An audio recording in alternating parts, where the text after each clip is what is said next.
Yo, what's up everybody? Welcome back to another video.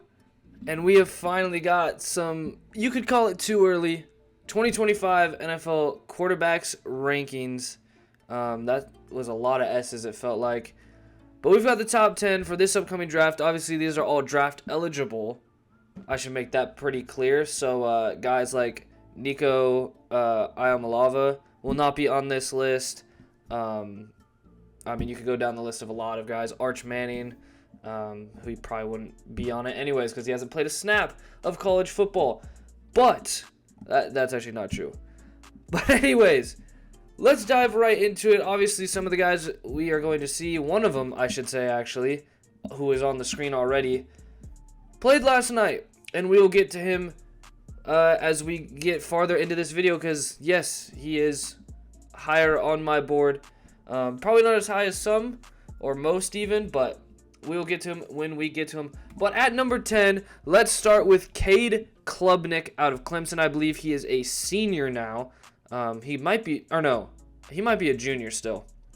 Regardless, the quarterback out of Clemson, former 5-star recruit, I think like the number 2 overall recruit in his recruiting class.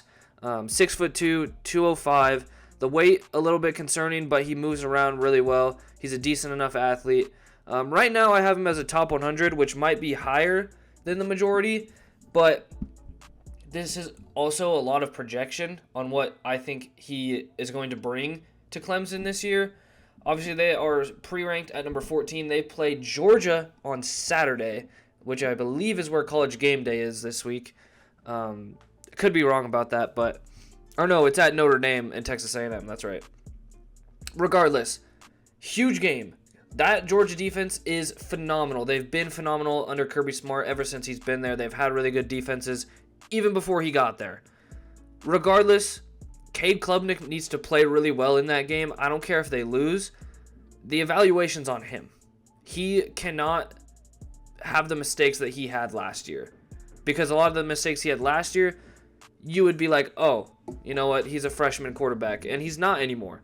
This is his 3rd year as a starter, I believe. At least 3rd year playing a lot of time in Division I college football. He needs to step it up a little bit, but unfortunately, that is yet to be seen from him.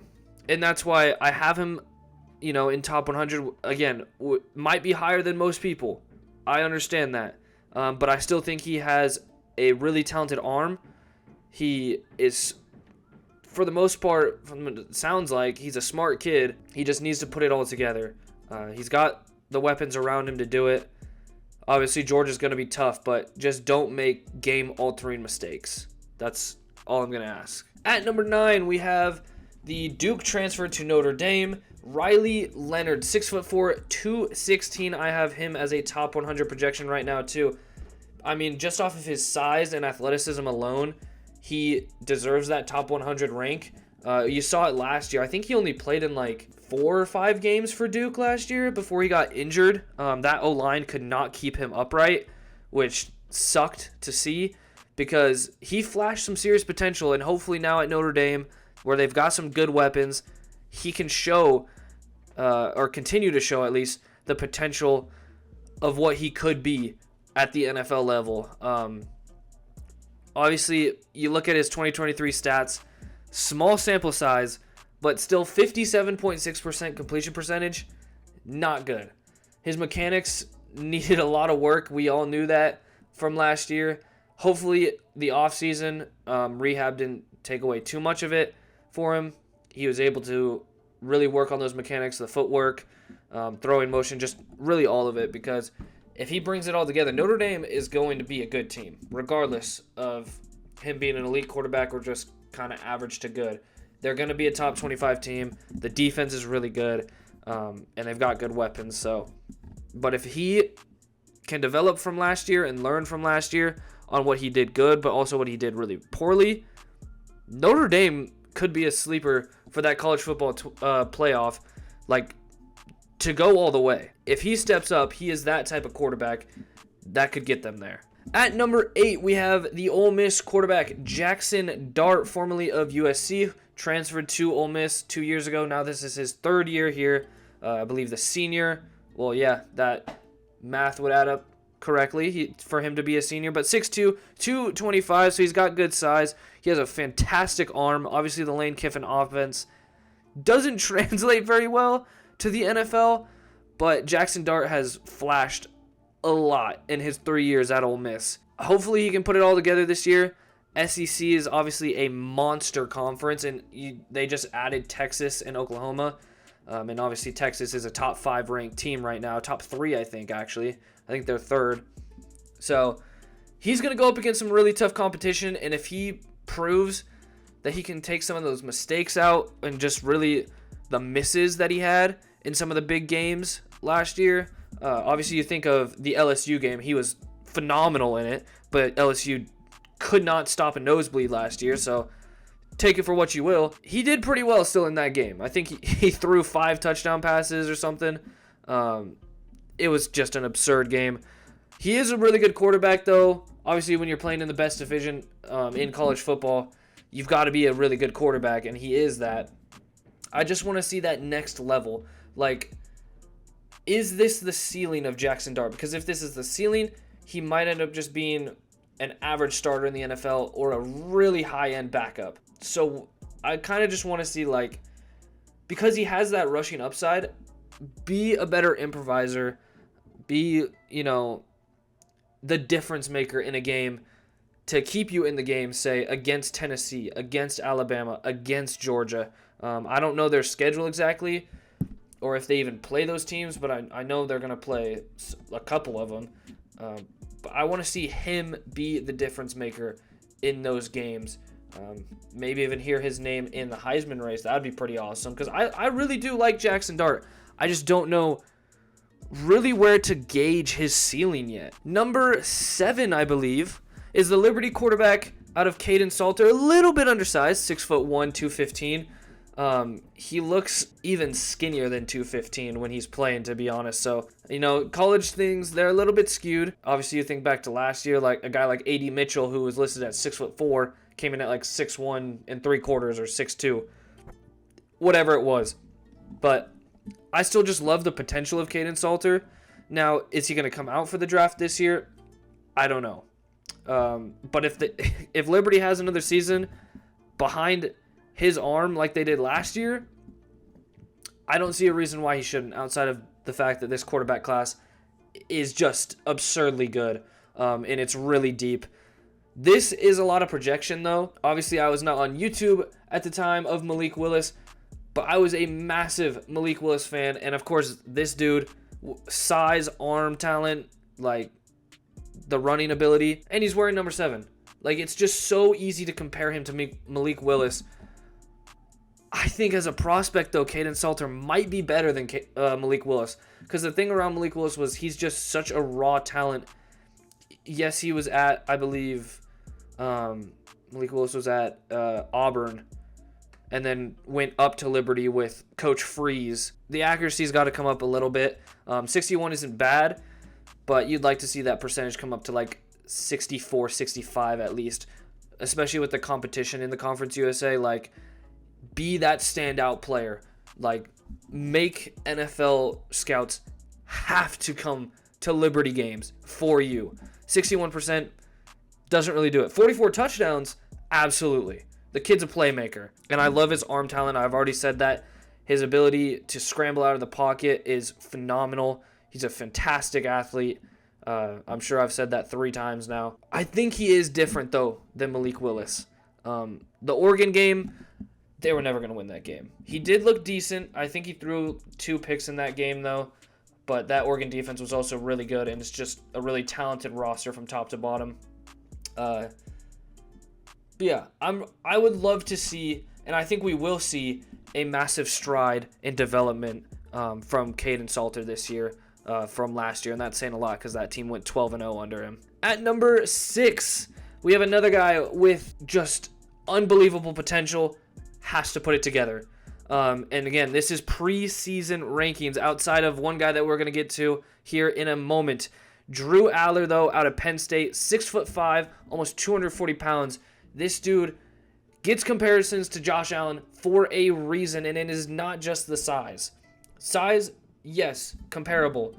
But the arm talent and the arm strength, he can put the ball on an absolute rope if he really wants to. The problem, 59.9% completion percentage. He's not very accurate. His footwork last year was all over the place. Even his shoulders and just throwing motion in general was inconsistent. So hopefully, over this offseason, sat down with the quarterback's coach, went to a quarterback camp, I don't care. Just figure out the footwork, the basic mechanics, and the rest will do, or figure itself out, sorry. Because Drew Allar has the potential to be a Josh Allen-like player, whether that's in the NFL or in college football this year. He has that talent. Would love to see him put it together, obviously. Will he? That is to be determined. I did look at the spring training game. You can't really take much away from that. That's a lot of simplistic stuff just for the fans. They're not going to put anything out. But I would like to see more of this offense be placed on his shoulders and for him to account for a lot more of this offense's total yards. He did have 29 touchdowns. Impressive and all. But we'll have to see till that point. But again, the kid's potential is through the roof. He just needs to put it together. I have hope that he will. I really do. At number 5, we have the Texas quarterback Texas quarterback Quinn Ewers. My goodness. Who played his best ball concussed last year. I'm totally kidding. His best game was definitely against Alabama, where he really showed up in the big-time moments in that game, hitting A.D. Mitchell, I believe, on that deep touchdown pass to really put the game out of reach. But Quinn Ewers was 69% completion percentage last year. He is listed at 6'2", 210. I would like to see him get up to like 215, 220, if at all possible. But like, if you're playing at 210, they've got those flak jacket pads underneath. Should be fine enough. I have him as a top 50 projection right now. So kind of same as Drew Allar, Kaidon Salter, the last 3 guys that we've talked about. All 3 of them, in my opinion, absolutely can be first rounders.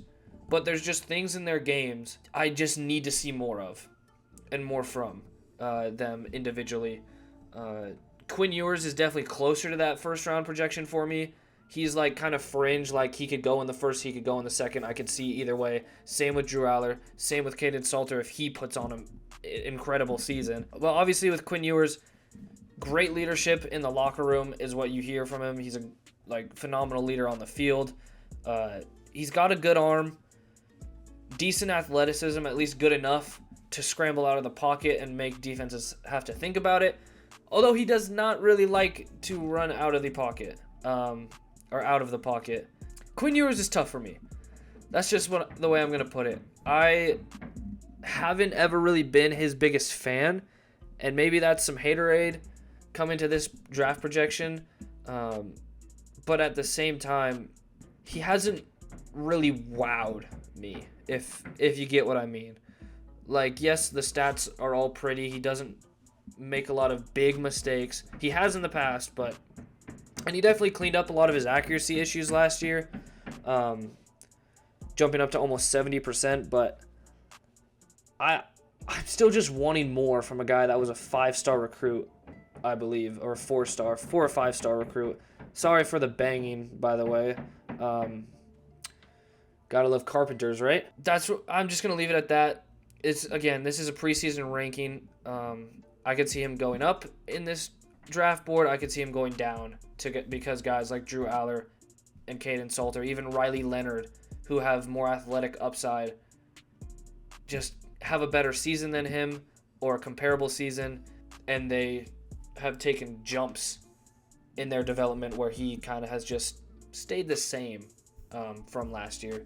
So, Quinn Ewers is still a good football player. Absolutely. I'm not going to deny that.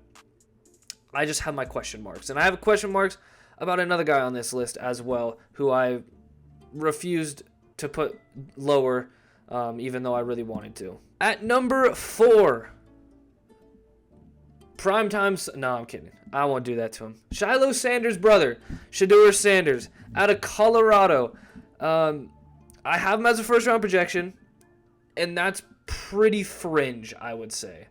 Like, he is just right there. The L on the chest is my concern. I know it's supposed to mean leader, and maybe he is. I want to see more leadership. Because, yes, you're the coach's son in college football. It doesn't happen often. It really doesn't happen ever. Is that why he put the L on your chest? Or is it because you are the leader of this team and of this locker room? Because if so, I want to see improvement in maturity from last year. Even from this year. Like, why? This has nothing to do with Shedeur, but I'm just going to put this out there. Why do we have players' tags on the back of their jerseys in practice? What are we doing? I know they just want us to talk about them, and they are getting that.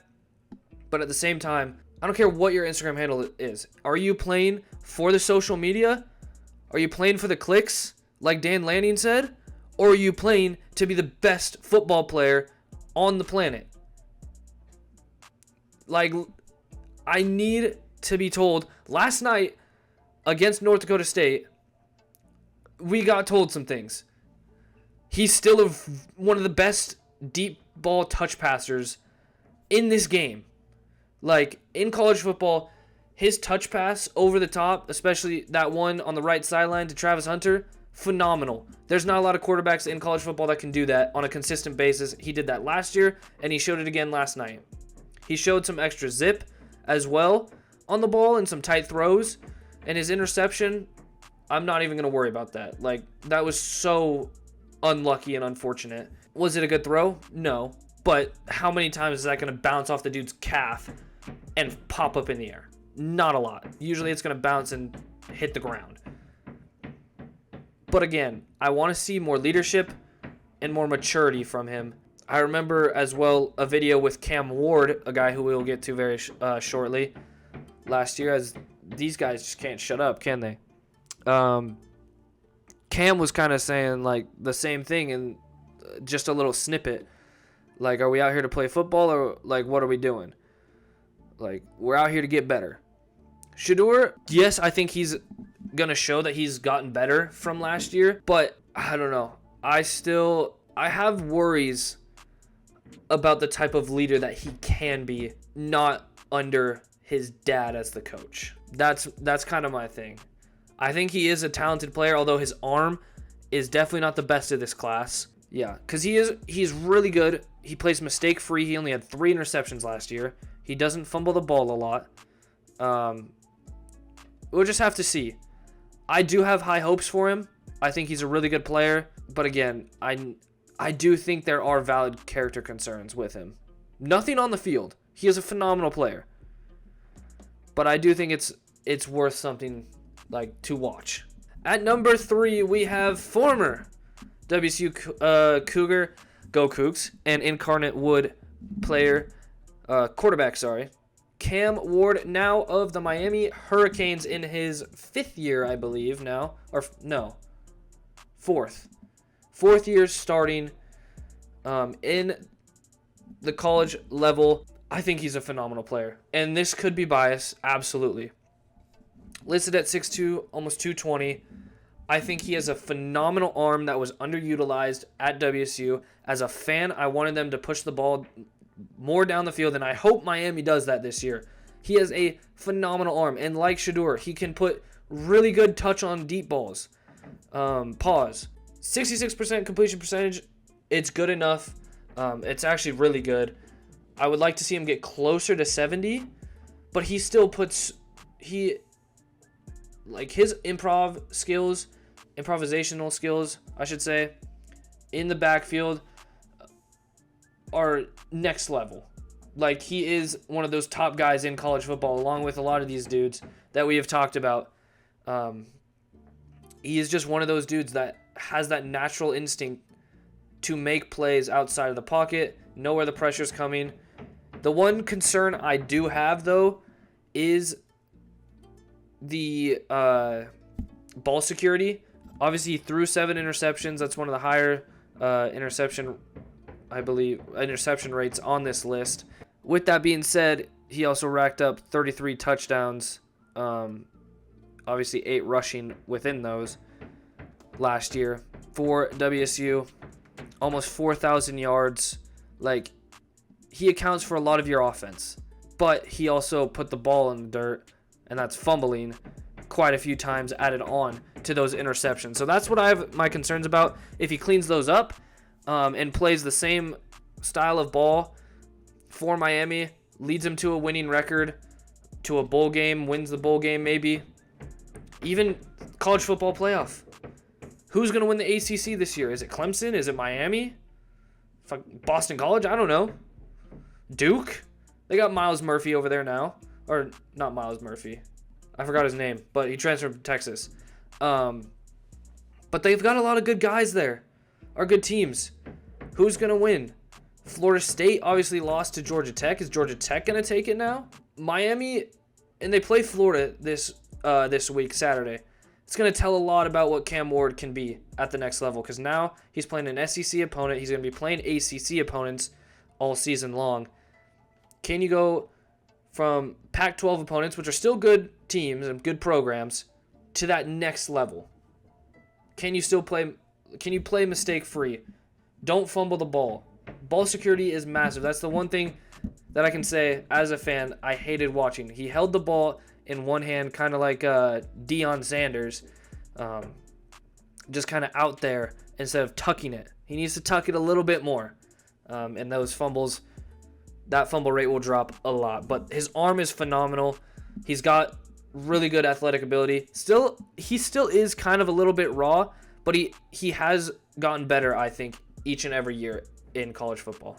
Number 2, a guy that I really didn't want to put number 2, but I couldn't find a reason not to, is Carson Beck, leading the number 1 team in the country in Georgia. 72.4% completion percentage. He's 6'4", 220, 28 touchdown passes. Like, Carson Beck, he is good. He is a good football player. The reason I said I didn't want to put him this high is I don't think he does anything exceptionally well. He has a good arm. I wouldn't say a great arm. Not at least from what I've seen. I would like to see him at least have the ability to expand the offense. Obviously, he lost his biggest weapon in Brock Bowers. They also lost Marcus Jack Saint. So they lost some dudes on that offense. They also lost a couple running backs. Obviously, they brought in an immense amount of talent.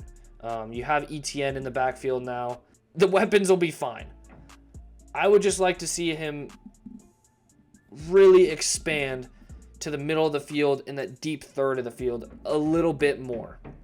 I think he has the ability to do it. I just want to see more of it.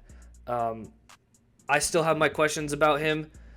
Like, are you just a 6'4" Stetson Bennett? Like, it's an honest question, because this Georgia team is just so good, and all they needed was a guy like Stetson Bennett who had the charisma, the confidence to lead that team on offense to get the job done. And then you saw it 2 years back to back. Obviously, they lost to Alabama in the SEC championship game last year to a guy we will get to at number 1. And that's what really didn't allow them to be back-to-back-to-back champions. I think they would have really given Michigan a run for their money. But Alabama, the team that beat them, got in, I think, deservingly. But, yeah, I want to see more from Carson Beck. That's really... And I've said that about a couple guys. I said that about Klubnik. Said that about Riley Leonard. Quinn Ewers, same thing. Carson Beck, no different. He puts up great stats. Absolutely. I want to see more about what type of player he really is. I haven't seen his back against the wall outside of the Alabama game, and guess what? They lost. So I want to see more. Hopefully they're put in a couple more adverse positions, maybe against Missouri, Tennessee, Texas even, Alabama again, whether they meet in the SEC championship or not. I just want to see a little bit more. My number 1 quarterback, though, I mentioned or referenced him, sorry, is Jalen Milroe out of Alabama. And if you want to take his week 1 tape and compare it to that tape against Michigan, sorry, I probably just shook the hell out of the camera. I mean, it doesn't even look like the same quarterback. I mean, he was throwing like 7 for 20 week 1. I don't remember the actual stats, but it felt like that. And when they played Texas, he threw for, I think he was like 40% or something, 50% completion percentage. Somehow ended the season with almost 66% completed passes. He got benched for a week, came back, and it was different. Something in the air. I don't know what it was, but something clicked for him, and he was a completely different player. I think he is the best quarterback in college football. I'm going to put a stamp on that right now. I absolutely think that. He showed in-season development as well. He showed that, back against the wall, I get benched for 2 other guys. I'm coming back the next week and putting on a damn show, and that's exactly what he did.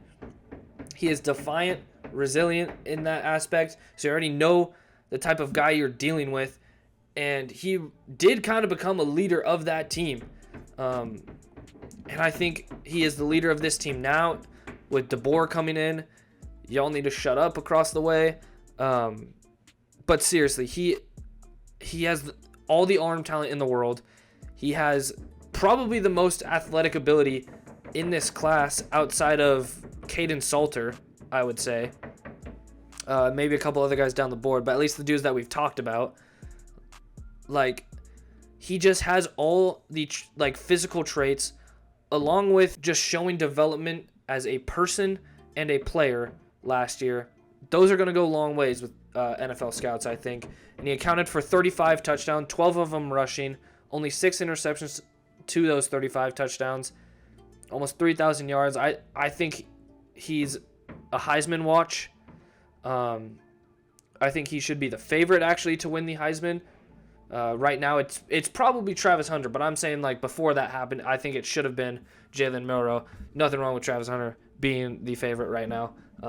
He is phenomenal. But this is all about Jalen Milroe. He is a phenomenal player. Alabama doesn't put out these quarterbacks often, but we've seen a couple of them. Bryce Young. I know Mac Jones got drafted in the first round. I think Milroe is completely different than both of them. He is a difference maker. He is what makes that offense go. He is a phenomenal player, and I have him as a top 10 player right now, my quarterback 1. But what do you guys think? How do you guys feel about this list? Let me know down in the comments section below, and let me know what you thought about that Colorado game last night, because I got, of course, my thoughts and opinions on it, and I'm thinking about making a not a podcast, but a weekly show, kind of just recapping NFL and college football's biggest stories. So let me know about that in the comment section below as well. I will see y'all in the next one. Take it easy and peace.